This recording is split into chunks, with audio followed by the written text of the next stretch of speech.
पंकजा मुंडे या जालन्याच्या पालकमंत्री आहेत। त्यांनी रविवारी प्रजासत्ताक दिनाच्या कार्यक्रमानंतर पत्रकारांशी बोलताना मनोज जरांगे यांच्या आंदोलनात मध्यस्थी करण्याचा प्रस्ताव ठेवला होता। तसेच जरांगेची भेट घेण्याची तयारी दर्शवली होती। मनोज जरांगे यांच्या आंदोलनाविषयी मला संपूर्ण सन्मान आहे। त्यांच्या उपोषणावर मी असंख्य वेळा भाष्य केलं आहे। त्यांच्या लढ्याला घटनात्मक चौकटीत न्याय मिळावा अशी माझी भूमिका आहे। जर त्यांनी सकारात्मकता दाखवली तर मी त्यांच्याशी चर्चा करेल। जरांगेंनी याविषयी सकारात्मक दाखवावी मी त्यांना तसा निरोप पाठवणार असून त्यांच्या निरोपाची प्रतीक्षा करणार आहे अशा देखील त्या म्हणाल्या। पंकजा मुंडे यांच्या विधानाला मनोज जरांगे पाटील यांनी सोमवारी सकारात्मक प्रतिसाद दिलेला आहे। ते म्हणाले, आम्ही दहशतवादी आहोत का? आमची कुणालाही ना नाही। अंतरवादी सराटीत कुणीही येऊ शकतं व जाऊ शकतं। आम्ही खुनशी किंवा जातीवादी नाहीत। आम्ही कुणावरही डूक धरत नाहीत। इथे कुणीही येऊ शकतं व जाऊ शकते। आमची कुणालाही ना नसते। इथं सगळा देश येऊन गेला आहे। समाजाच्या लोकांचे कल्याण व्हावे एवढीच आमची इच्छा आहे। मध्यस्थी अशोक चव्हाण यांनी करावे किंवा अन्य कोणी करावे, आमची कुणालाही ना नाही। आमच्या लेकराचं कल्याण व्हावं व त्यांना न्याय मिळावा एवढाच आमचा उद्देश आहे। आम्हाला केवळ न्याय हवा आहे असं मनोज जरांगे पाटील यांनी भूमिका मांडलेली आहे। मनोज जरांगे यांनी यावेळी सामूहिक उपोषणाला बसलेल्या तरुणांना उपोषण सोडण्याचेही आवाहन केले।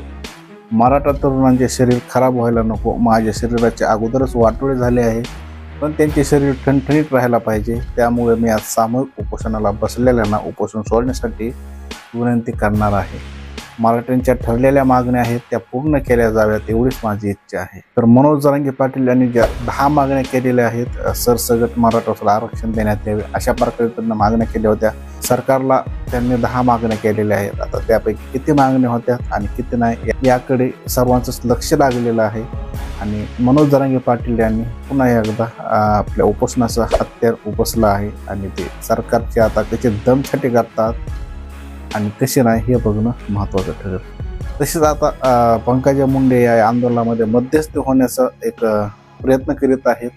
आता यामध्ये त्यांना सकारात्मक जरांगे यांच्याकडून सुद्धा त्यांना प्रतिसाद मिळालेला आहे। आता यामध्ये दोघांमध्ये पंकजा मुंडे त्यांना भेटायला जातील का मध्यस्थी होते काय होतं हे आपल्याला 2-3 दिवसात बघायला मिळेल।